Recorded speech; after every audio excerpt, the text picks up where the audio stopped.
What comes to mind when you hear the word government?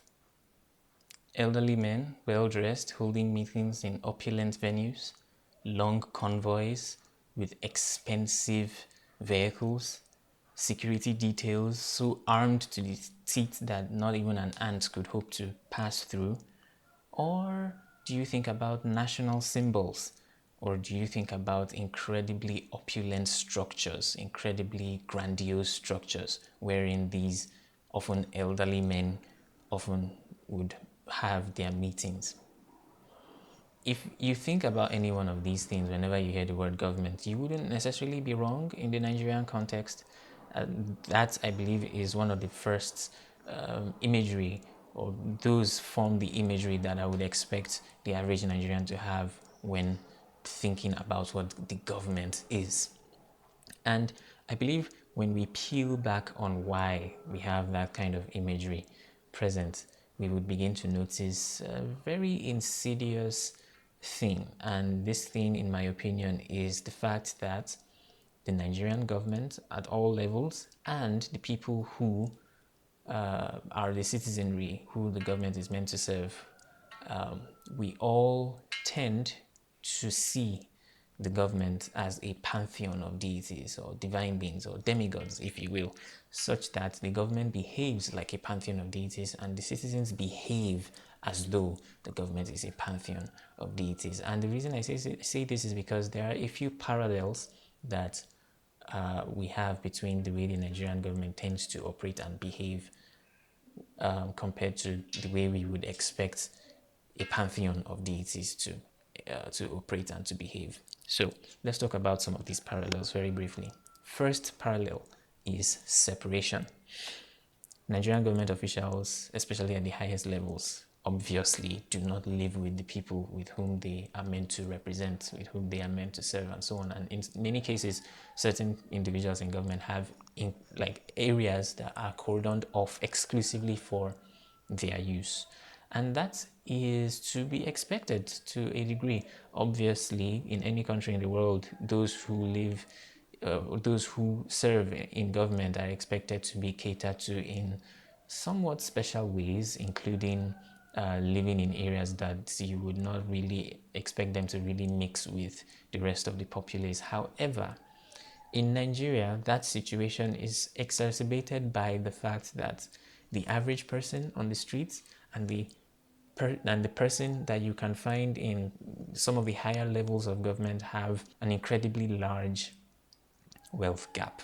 So there is an incredible gap between some of the people you would find in many of the people you would find in government and the average person walking on the street, such that the average person walking on the street cannot hope to bump into a person serving in government, unlike you can obtain in so many other nations. For example, some of the things that trended on Nigerian social media include videos of a former prime minister of the Netherlands, I believe, riding his bicycle to work on the street like a normal person. And this elicits a funny reaction in Nigerians because they can't hope to bump into even a government minister in that manner.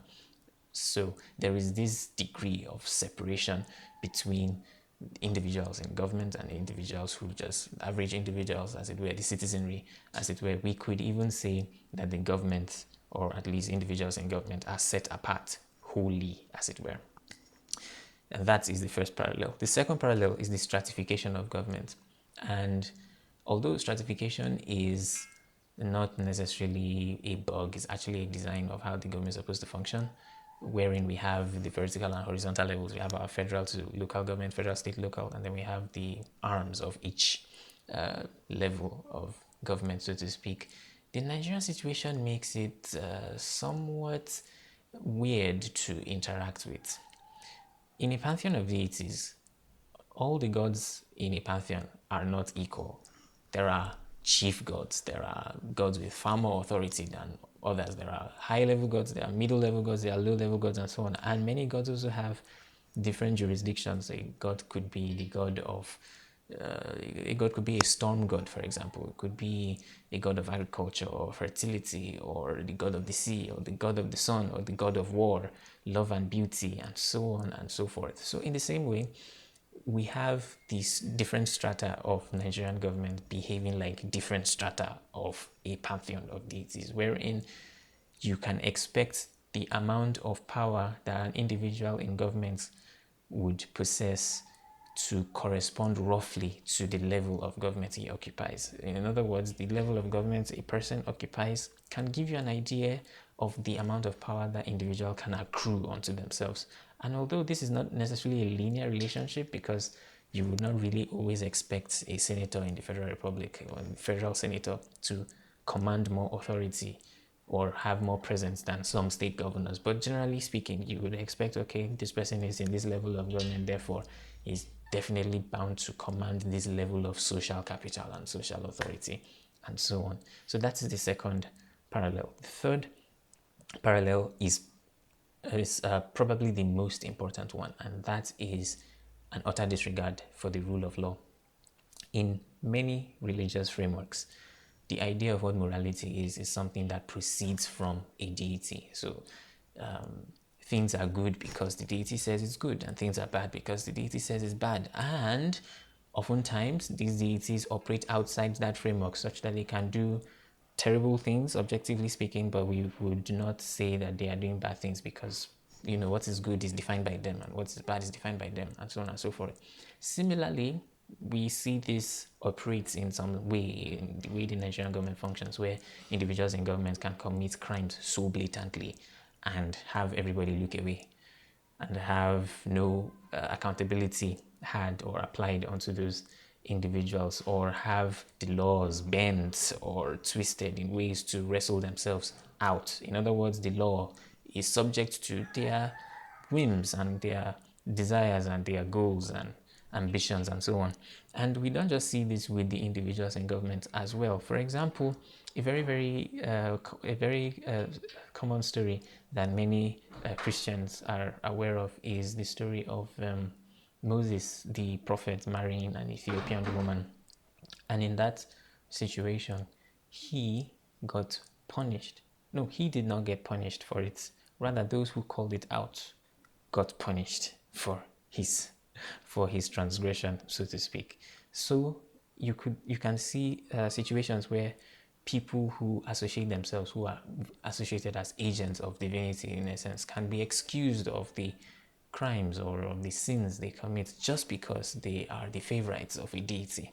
Similarly, individuals who do not occupy government can commit crimes and have no punishments applied, and do not face the wrath of the law, essentially, simply because they have some person in government whose favor they have obtained, or they are the agent of some person in government. So this is an important marker, and people see this, people internalize this. Obviously, the people at the top, they are above the law, as it were, whether or not the letter of the law says otherwise. And so this is the third and perhaps the most important parallel. Following following this parallel is the next one, which I would call agents of divine will. What is a pantheon of deities, or a mythology that involves deities without sub-divine beings with which they carry out their will, or they carry out their plans and schemes and so on. Think things like angels, for example. In Nigeria, we have elements of the state, elements of the government that should make governance easier, co-opted by individuals in government for their own personal ambitions and personal use. Think about the use of security agencies as, you would say, bodyguards, for example. The use of the military, the police, intelligence agencies to protect those in power, the divine, protect them from the citizenry, such that we could be crying about insecurity from now to tomorrow and there will be no finger lifted, but the sound of supposed rebellion, the sound of protest and so on would draw the attention of security agencies and draw their attention very, very hard. The agents of those in government also include the propagandists, those who want to constantly beat it down your throat that those in government are doing well and you should be grateful to them and so on and so forth. These people who constantly preach and evangelize the work of those who occupy positions of power, these are all agents of the so-called divine will of those that we have in power. Then the next parallel is displays, grandiose displays of authority. Think about military parades where high-ranking officials of government would attend. Think about the long convoys of incredibly expensive vehicles that pass through, neighborhoods and closing down roads and stopping people's daily lives in their tracks. These displays of power are there to remind you that these are the people in charge. There is something extra about them, and you should grovel at their feet. You should be subservient to their will. It is also not uncommon to see individuals in government employ idols. You could go to any Nigerian city today and just take a stroll down the streets, and you would find billboards and posters bearing the name and the likeness of an individual in power. And you can find these billboards and or posters almost everywhere, so to speak. You can find them almost everywhere. You can find the ads on TV praising these people and so on and so forth. These is to reinforce the idea that these are the people who are in power. They are displays to tell you that look at their grandiosity, look at their divinity. And all of this just goes to skew the perception of the average person as to what governance is. So Nigeria is one of the most faithful countries, you would say, in the world. It's a very, very religious country. But it seems to me that the true God in many Nigerians' lives is power, which is why there are many people who have some access to the corridors of power, as it were, and would do whatever it takes to gain further access to those individuals who already hold that political power, regardless of consequence, so that they may obtain the favor of these people, these individuals in power, even if it means lying or stealing or cheating or contradicting statements they have said in the past and so on and so forth. They want to gain the favor of those in power such that they can gain things like appointments. Think about political appointments that can, you would say, lift them from the mortal plane to a, perhaps we can say, sub-divine place where they are now separated from the rest of us. They have gained the favor and they have obtained divinity, as it were. So I believe that power is one of the things, it was perhaps the only thing that Nigerians truly, truly worship, even if they are not aware of it, or even if they are not overtly aware that they are doing so. And the skewed perception of what government is obviously influences how we interact with the government. Think about the individuals who are in the security agencies. They know that they should not prioritize the protection of government individuals over the protection of lives and property and upholding, you would say, rule of law and things of that nature. They know this very well, but individually they also know that might makes right in the country, and they too would like to gain access to that level of power, even if they fail to do so. And the penalties of that is they are going to come back to a society where things don't really work, and things like pensions and all of that are not paid. In essence, the allure of power would blind for the period that it is there.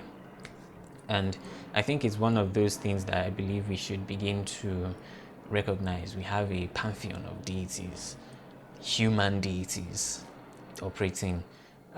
They fight and they bicker amongst themselves, sure, just like deities fight in mythologies all the time. But they operate in that way, they behave in that way, and we reinforce that notion. I mean, it's not uncommon to find individuals in government having praise singers. The governor of Edo State, the number one citizen of Edo State, Akpako has come to rescue the people.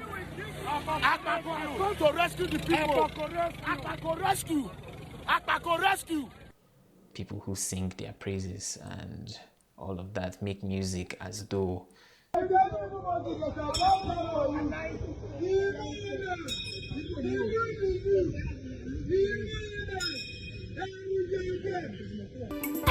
yes, so we can pepper them,